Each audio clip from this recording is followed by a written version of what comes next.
Estamos quase terminando. Vocês gostaram? Amém? Sabem que tudo foi feito assim com muito carinho, né, para que nós fôssemos abençoados. Vou confessar algo que para vocês que eu imagino que poucos de vocês saibam, né? Na realidade, quem sabe é só quem está aqui direto com a gente. Desde ontem que eu não durmo, porque a gente houve uma falta, na realidade, um desencontro de comunicação. E geralmente quando a gente loca o espaço aqui, a gente sempre loca um dia antes, né, também para fazer as arrumações. E houve uma falha na comunicação, onde eu não fiz essa reserva, e teve um evento na sexta-feira do Colégio Batista. E aí a gente precisou esperar o evento terminar por volta de 10 horas, e aí 11 horas a gente começou a montagem aqui das coisas, né? E aí eu fiquei por aqui, cheguei em casa, já era mais 6 horas da manhã, só troquei de roupa, tomei banho e vim para cá. Mas o meu coordenador nacional está ali, né? Quando ele me mandou mensagem pela manhã e que eu falei para ele que eu não tinha dormido, ele falou algo que se mexeu muito comigo, né? Ele falou que ele sabe bem o que é isso, porque durante os anos, né, de ministério dele, várias vezes ele precisou também ficar acordado para abrir o caminho para o Senhor. E eu tenho certeza que Deus ele falou de uma forma muito especial com cada um de nós aqui. Amém? Eu tenho certeza que você está saindo daqui diferente. Se as mudanças que precisam acontecer não acontecerem, talvez é porque a gente não quer, mas eu tenho certeza absoluta que o Senhor da obra, ele tratou de uma forma especial com todos nós aqui neste lugar. Amém? E aí você que tem a sua Bíblia, eu queria que você abrisse aí no versículo tema, que é Gênesis 2, 24. Eu sei que nós já lemos algumas vezes aqui durante o dia, mas eu queria que no 3 nós lêssemos juntos. Pode ser? Na realidade, no já. 1, 2, 3 e já. Portanto, deixará o varão o seu pai e a sua mãe, e apegar-se-á a sua mulher, e serão ambos uma só carne. Curva a tua cabeça, vamos falar com Deus. Senhor, nesta hora, Deus, eu me coloco à tua disposição. Eu quero que o Senhor fale conosco, Senhor, primeiramente comigo, porque nós queremos te ouvir. Eu sei que este momento ele foi preparado e reservado não por nós, mas pelo Senhor. O teu Espírito Santo se faz presente neste lugar, nós conseguimos sentir a tua presença que é maravilhosa. E eu tenho certeza que o Senhor ainda tem muito a falar aos nossos corações. Por isso, nós abrimos agora as nossas mentes, os nossos corações para ouvirmos de Ti. Fala conosco. Perdoa os nossos pecados e tira tudo aquilo que possa servir como atrapalho para que a nossa comunicação se estabeleça. É o que te pedimos e te agradecemos em nome de Jesus. Amém. Amém? Glória a Deus. O tema do nosso congresso, todos sabem, é maturidade conjugal, glorificando a Deus através do matrimônio. E é interessante essa frase, né? Porque há alguns anos atrás, o pastor Cleiton, ele está aí? Pastor Cleiton, está por aqui? Se tiver, sinaliza. Está ali. Pastor Cleiton, nosso queridão lá de superintendente de Balsas, né? Há alguns anos atrás, nós fizemos uma live onde eu dei esse tema, né, em outras palavras, para o pastor Cleiton. E o tema foi criança casa, né? A frase, ela de repente pode ter um duplo sentido, mas de fato a nossa intenção quando nós colocamos esse tema era exatamente para causar essa ambiguidade, né? Para que as pessoas refletissem sobre isso. Porque quando nós falamos em maturidade conjugal, nós estamos falando exatamente sobre a maturidade que se espera de qualquer pessoa. E aí é interessante nós entendermos primeiramente o que seria a maturidade. O que nos diferencia de uma criança, por exemplo? O que nos diferencia de uma criança é o nosso desenvolvimento. seja ele físico, seja ele psíquico, seja ele emocional. Então é exatamente isso que vai caracterizar alguém que é maduro ou alguém que é imaturo. Vocês concordam comigo? Amém? Então, supõe-se que uma criança, ela ainda não atingiu um nível de maturidade ou de desenvolvimento que ainda não a torna apta para viver certas experiências. Por exemplo, uma criança ela pode dirigir? Sim ou não? Não. Ela pode dirigir no máximo ali o seu velocípede, né? Seu carrinho ali, que tem o controle remoto, mas ela não tem a capacidade de dirigir um carro. Por quê? Porque o seu desenvolvimento em todos os aspectos ainda não chegou no nível para que ela esteja apta para aquela atividade, para aquela função. Então, é exatamente isso que vai diferenciar um adulto de uma criança, ou uma pessoa madura de uma pessoa imatura. É o seu estado ou nível de desenvolvimento onde ela estará apta para desenvolver determinadas atividades. Só que tem um detalhe, essa capacidade, ela, embora esteja diretamente relacionada com a idade, não quer dizer necessariamente que uma pessoa jovem, ela não possua uma maturidade conjugal. Por exemplo, eu e a pastora Carol, nós estamos à frente do trabalho de casais, eu acho que já tem uns 13 anos. Só? Eu acho que é mais. Ah, tá. A idade da nossa filha mais velha. Nós estamos à frente do trabalho de casais há cerca de 10 anos. E assim, ninguém diz a idade que eu tenho, né? Às vezes eu chego nos lugares e até falo para a Carol, eu digo, me dá uma raiva quando eu chego no lugar e aí a pessoa diz assim, fala aí, garoto. Né? Por quê? Porque de fato eu não aparento ter a idade que eu tenho. Imagina ela, né? E aí, imagina a situação há 10 anos atrás. Então, quando nós assumimos o trabalho de casais há 10 anos atrás, se as pessoas já nos olham, talvez jovens, para a função ou para determinadas funções hoje, imagina 10 anos atrás.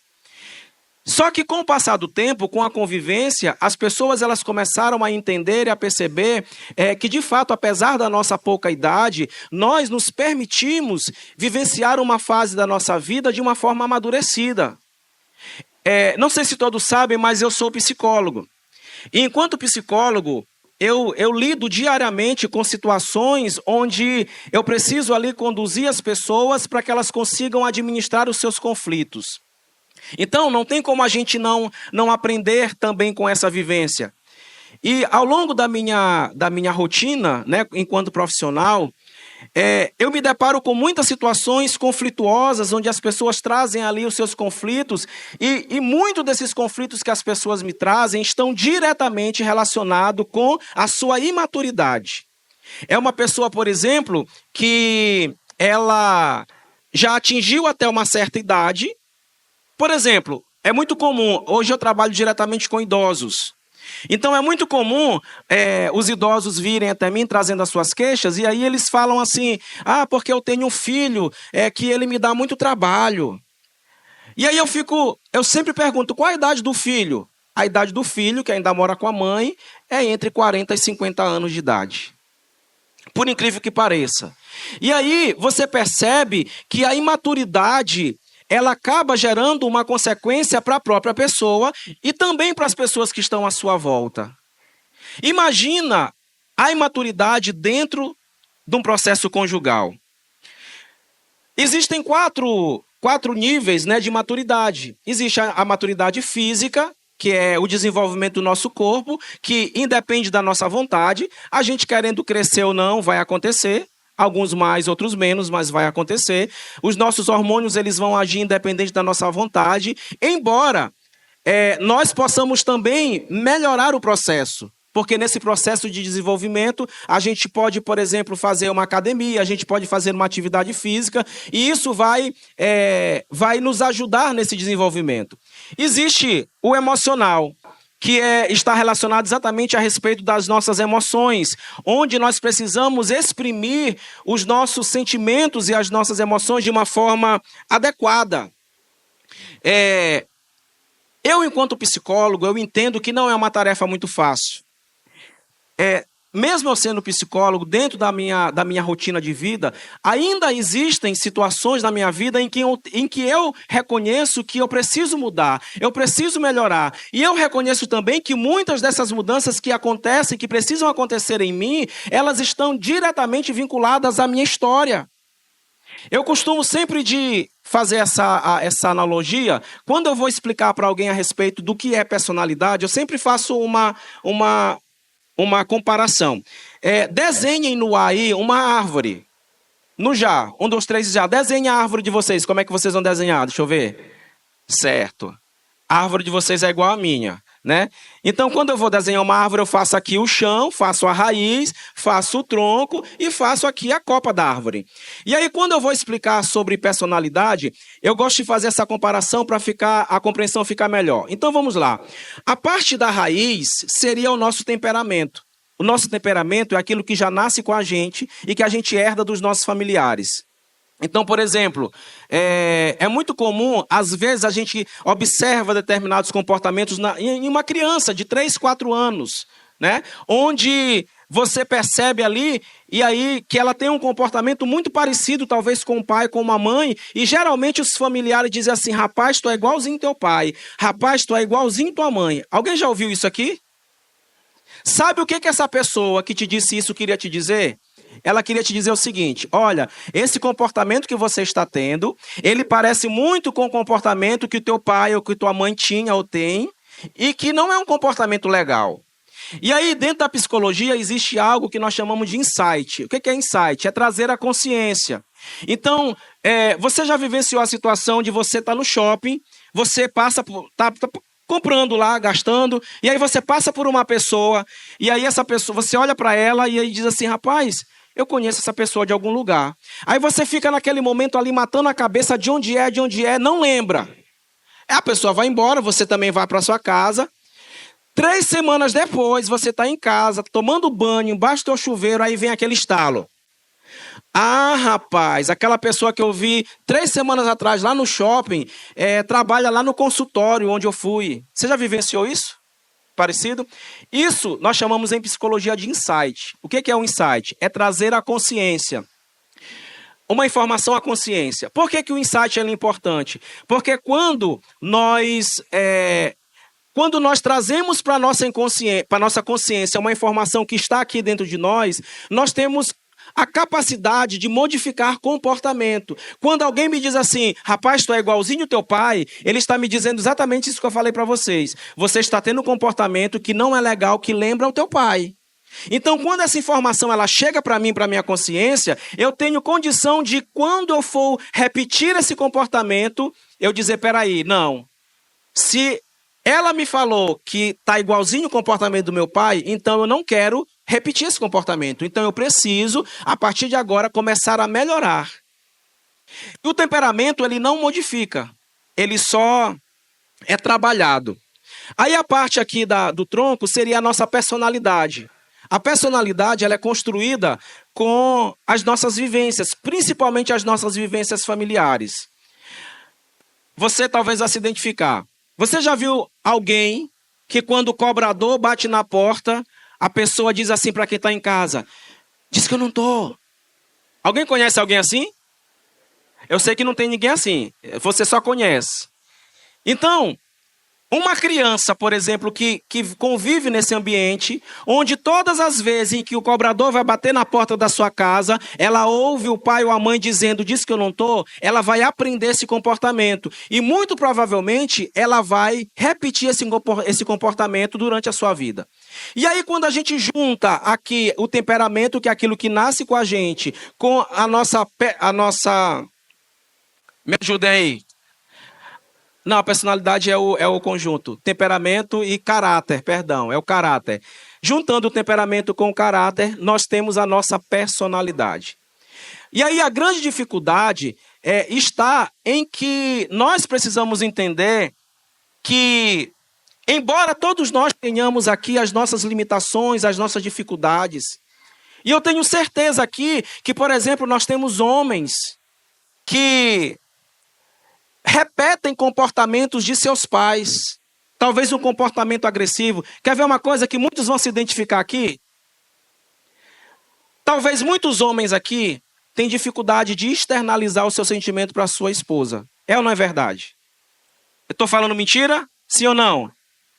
Muitos homens aqui têm dificuldade de talvez dizer um eu te amo. Tentam demonstrar de outra forma, mas têm dificuldade. Aí, quando você vai começar a conversar com essa pessoa, o que você vai descobrir? Que o pai dela, desse homem, também agia assim. Que o avô desse homem também agia assim. Ou seja, é um processo que vai se repetindo. Então nós precisamos entender que apesar da nossa história estar marcada em nós, a gente não tem como pegar uma borracha e apagar tudo que passou. Nós temos sim condições de modificar os nossos comportamentos. Mesmo aqueles comportamentos que talvez estão muito entranhados em nós, que seja difícil de nós abandonarmos, que seja difícil de nós vencermos. Em Cristo nós somos mais do que vencedores. Precisamos entender que a maturidade conjugal, ela é importante e diz respeito muito além, vai muito além do que nós estarmos mantendo o nosso casamento. Mas diz respeito sobre Deus na nossa vida. Nós precisamos parar e entender que nós não podemos agir como crianças imaturas. Nós já passamos dessa fase. Ah, pastor, mas é porque o senhor não me conhece, o senhor não sabe a minha história, o senhor não sabe o quanto eu já sofri. Talvez de fato eu não conheça a tua história. Mas você está aqui hoje, neste dia 19, sábado. Sabe para quê? Para que você, para que eu, para que nós sejamos tratados pelo Senhor. Porque se nós queremos glorificar a Deus através do nosso matrimônio, nós precisamos entender a necessidade de buscarmos essa mudança em todos os níveis, em todos os aspectos. Sabe por quê? Porque o propósito do Senhor é que Ele seja glorificado através do nosso relacionamento. Alguns de vocês já conhecem um pouco da minha história. Eu venho de uma família onde eu venho de um lar disfuncional. Sabe o que é um lar disfuncional? Por exemplo, isso aqui que eu estou falando é um microfone. O microfone ele serve para captar a minha voz, ele envia os sinais para as caixas e as caixas amplificam o som. Se de repente ele não estiver funcionando como está agora, ele não serve como um microfone, porque ele perdeu a sua função. Então, ser disfuncional é você não executar a função para a qual você foi destinado. E aí, hoje muitas famílias são famílias disfuncionais. Exatamente por quê? Porque nós não cumprimos os nossos papéis como nós devemos executar. O homem, ele precisa exercer o seu papel de homem, de chefe da casa, de chefe da família. Quando nós pensamos em casamento e pensamos na visão do homem, qual é a imagem que o chefe de família ele representa para uma casa? Ele representa segurança, ele representa provisão. A pastora Carol falou mais cedo sobre a questão da provisão, né? Mas a provisão que eu estou me referindo é no sentido de assumir a sua responsabilidade. A mulher também tem o seu papel. Ela é a disjuntora. Ela é a auxiliadora. Eu contei, acho que domingo passado na minha igreja, uma história que o pastor Paulo sempre conta. A história do piolho. Alguém já ouviu a história do piolho que o pastor Paulo conta? A história do piolho é o seguinte, que tinha um casal onde a mulher, eles brigavam muito, né? E o homem, ele tinha um apelido. Qual era o apelido do homem? Piolho. E aí, toda vez que a mulher queria irritar esse camarada, o que ela fazia? Chamava o homem de piolho. Ele ficava enfurecido. Aí um belo dia eles estavam discutindo, e aí ela começou a brigar e começou a chamar de piolho. Ah, hoje tu me paga. Ele pegou a mulher, jogou na piscina, pegou a cabeça da mulher, afundou na piscina. Agora me chama de piolho, me chama de piolho. Quero ver. A mulher levanta os braços e faz assim. Continuou chamando o camarada de piolho, né? Então nós precisamos entender, você mulher, você é uma adjuntora, é uma auxiliadora. Você precisa entender que a mulher sábia edifica a sua casa. Os dois possuem papéis muito definidos biblicamente falando. Sabe aquela mulher que quando, muitas vezes o marido, ele chega cansado do trabalho, né? Talvez teve um dia difícil com o cliente, com o chefe, sei lá com quem. Aí, em vez da mulher ter sabedoria para conduzir a situação, quando o homem bota o pé em casa, o que ela faz? Começa a jogar um monte de problemas. Ah, porque os meninos fizeram isso, porque aconteceu isso, aquilo, outro. A mulher sábia edifica a sua casa, mas a tola, o que ela faz? Ela destrói.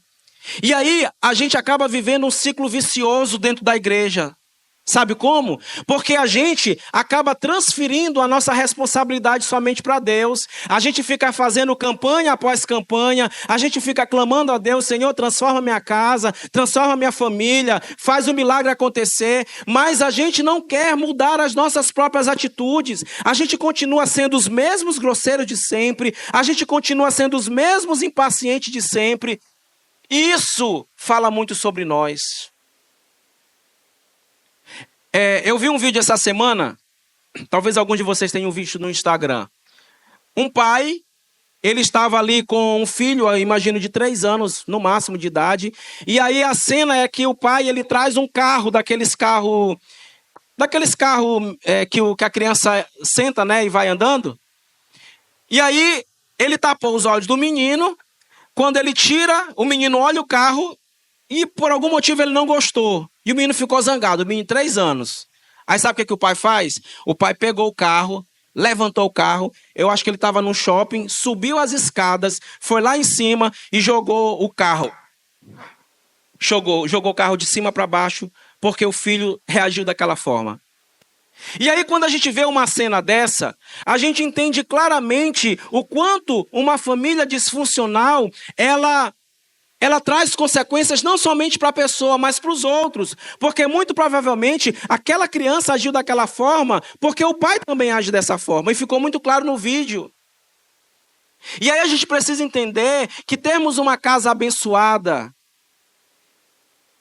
que ter maturidade conjugal, depende muito mais de nós do que do Senhor. Porque Deus, ele não vai fazer aquilo que cabe a nós. Você consegue compreender isso? Deus, ele vai agir naquilo em que nós não podemos fazer.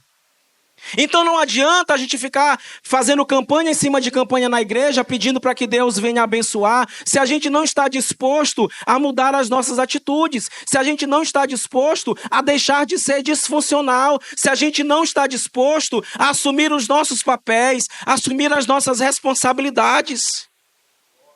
O propósito do Senhor é para que nós sejamos referência nessa terra.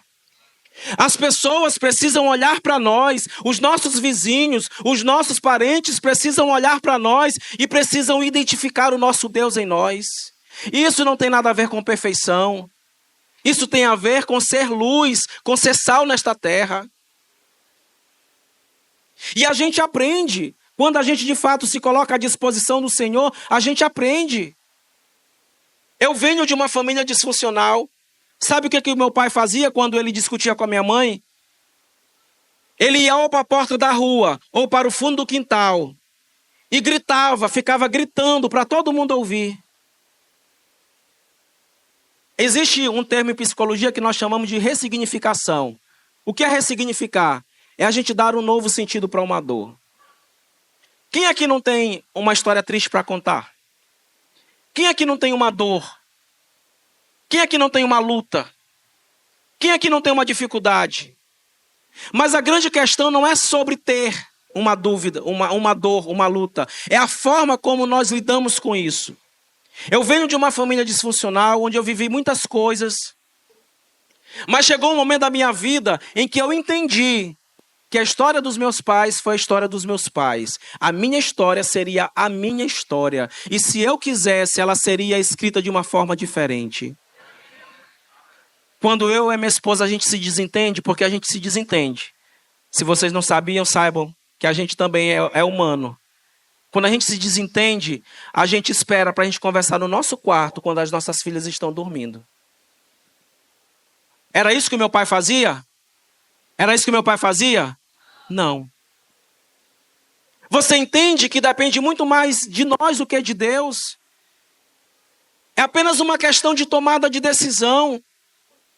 Nós não estamos aqui simplesmente por conta de um evento da igreja ou mais um evento da igreja. Não. Quando nós programamos um momento como este, nós queremos que você seja abençoado. Nós queremos que a tua vida, que o teu casamento, que a tua família seja restaurada. Nós temos essa preocupação com você.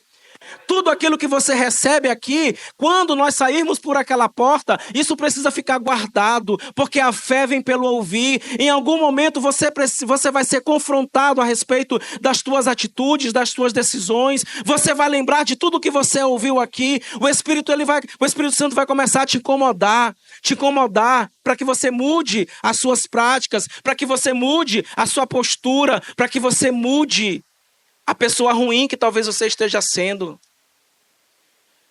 Eu liguei para uma pessoa para convidar para vir para o congresso.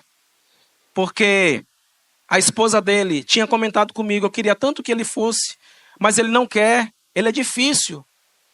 E aí eu peguei e liguei para ele. E aí eu falei, e aí meu querido, tudo bom? Queria te fazer um convite. Vamos para o congresso, vai ser uma bênção. Vai ser uma bênção e assim, a patroa ela quer muito participar, mas ela não quer ir só. Tu vai gostar. E ele me falou assim, eu sei que não é um congresso que vai mudar a nossa situação. E aí ele começou a desabafar e começou a falar algumas coisas e teve uma fala dele que me chamou muita atenção. Ele disse assim, eu já falei para ela que o nosso primeiro ministério é na nossa casa. Ou seja, a esposa, de uma forma imprudente, vivia o tempo todo dentro da igreja. Esquecia ali a sua família, esquecia de dar o suporte para o seu esposo. Ele deve também ter os defeitos dele.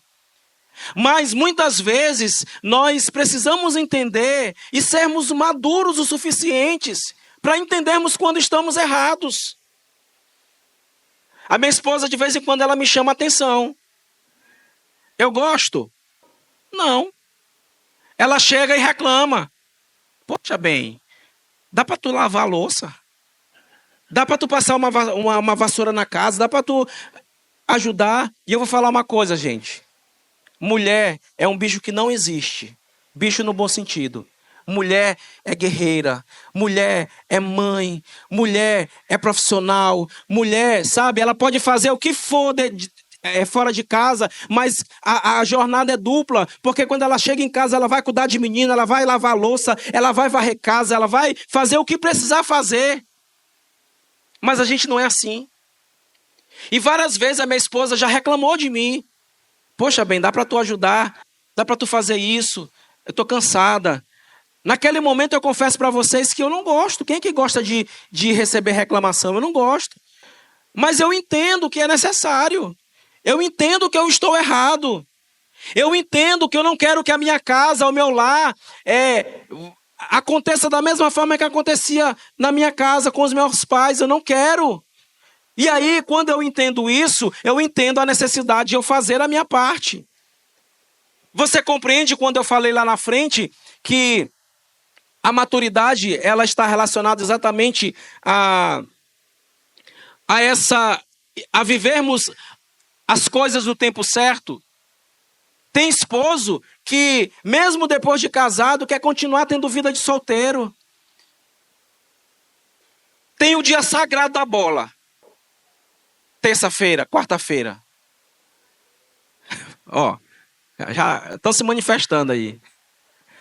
Tem o dia sagrado da bola, mas não tem um tempo para estar com a família, não tem um tempo para estar com a esposa. É ou não é verdade? Mas as mulheres também têm a sua maturidade. Sabe uma coisa que é muito comum entre as mulheres, que eu já ouvi? É que a mulher, muitas vezes ela tem a dificuldade de entender que ela precisa ter a maturidade para resolver os seus problemas com seu esposo. E aí o que muitas mulheres fazem? Corre para a casa dos pais. E pai e mãe vai fazer o quê, gente? Vai acolher. Dificilmente um pai e uma mãe vai ficar contra a sua filha. Não é verdade? Embora, em algumas situações, a filha esteja errada. Aí, o que acontece depois? Depois eles se acertam.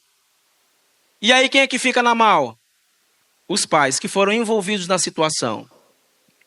Então, precisamos ter a maturidade necessária de resolvermos aquilo que precisa ser resolvido, para que nós comecemos a vivenciar, de fato, o plano de Deus para a nossa vida. Enquanto a gente ficar como criança, criança casa, não, criança não casa. Enquanto nós continuarmos agindo como criança, nós não iremos contemplar e vivenciar o melhor de Deus para nós. E tem uma coisa, um outro fator que é importante nesse processo: os filhos. Nós somos os referenciais para os nossos filhos. Tudo aquilo que nós fazemos, os nossos filhos estão lá, estão olhando. Eu costumo brincar dizendo que hoje não era para eu estar aqui. Era para eu estar numa mesa de bar, tomando uma cerveja e escutando o Pablo da Rocha. Que gosto, né? Por quê? Porque toda a história, a trajetória da minha vida, ela me direcionava para isso. E eu vou enfatizar, todos nós aqui, nós temos uma dor, nós temos uma luta, nós temos uma dificuldade, eu compreendo isso. Mas até quando a gente vai usar isso como muleta? Até quando a gente vai ficar se escondendo atrás do nosso passado? Até quando? Sabe o que a Bíblia ela nos convoca a fazermos? A Bíblia nos convoca a fazermos como Josué. Josué, ele ali foi o condutor, um dos condutores do povo de Deus para chegar na terra prometida. E quando Josué já estava entendendo que ele estava ali com seus dias já findando, o que ele faz? Ele reúne o povo e ele diz: olha, é o seguinte, decidam vocês quem vocês querem servir. Vocês querem servir aos deuses dos seus pais, dos seus antepassados? Vocês querem servir a quem? Decidam. Eu não sei, mas eu sei de uma coisa. Eu sei que eu e a minha casa serviremos ao Senhor. Sabe o que isso quer dizer para mim e para você? Que nós precisamos assumir o nosso papel, nós precisamos assumir a nossa responsabilidade no processo. Porque não é uma campanha que vai fazer a mudança que você espera na tua família. É mais simples do que você imagina.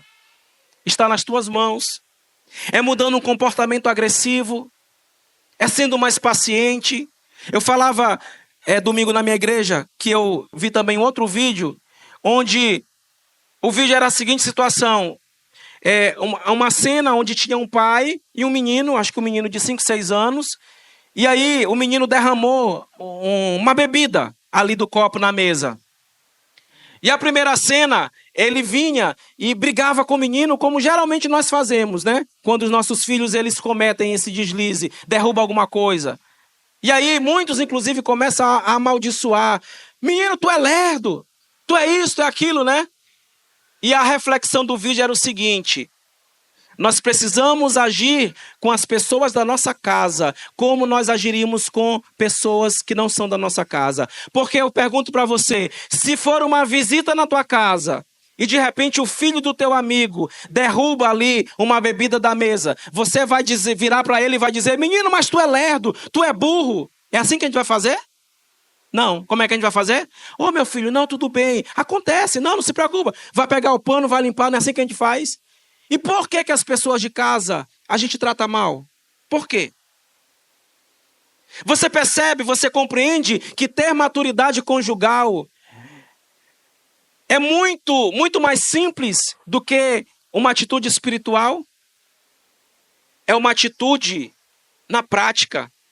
E é isso que o Senhor espera de mim e de você. Porque, de fato, Deus quer que Ele seja glorificado através do nosso relacionamento. Deus quer que as pessoas que estão ao nosso redor olhem para nós e desejem ser como nós. Não por conta da gente, não porque a gente é legal, não porque a gente é perfeito, mas por conta do nosso Deus. Para que eles vejam que em nós existe algo de especial. Para que eles vejam que, de fato, Deus ele tem a capacidade de mudar vidas, de mudar histórias. Porque quem te conhece sabe quem você era, quem você é ou quem você continua sendo. E o Senhor, Ele nos convoca. Ele nos trouxe aqui neste lugar para nós entendermos que glorificar ao Senhor através do nosso relacionamento depende muito mais de nós do que dele. E a pergunta que eu te faço hoje é: e aí? Onde você quer chegar? Você vai querer continuar talvez numa vidinha mais ou menos, numa vidinha religiosa, onde cumpre ali, bate o ponto na igreja dia de domingo?